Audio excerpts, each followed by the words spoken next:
Hyderabad Uppal press క్లబ్లో BJP అభ్యర్థి ఈటెల రాజేందర్ అనుచరులు బీభత్సం సృష్టించారు. ఈటెలకు వ్యతిరేకంగా ప్రెస్ మీట్ పెట్టారు అన్న ఆగ్రహంతో దాడి చేసి ఫర్నిచర్ని ధ్వంసం చేశారు. ఎలక్ట్రానిక్ మీడియా లోగోలపై కూడా ప్రతాపం చూపించారు.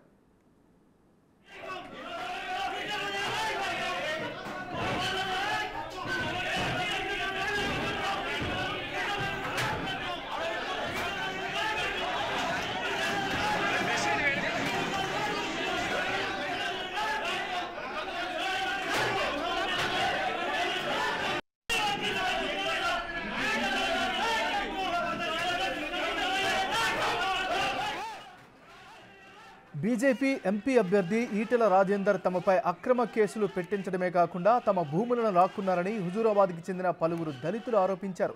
ఈ విషయమై ఉప్పల్ ప్రెస్ క్లబ్లో సమావేశం నిర్వహిస్తుండగా సమాచారం అందుకున్న ఈటెల అనుచర గణం ప్రెస్ క్లబ్పై దాడి చేశారు.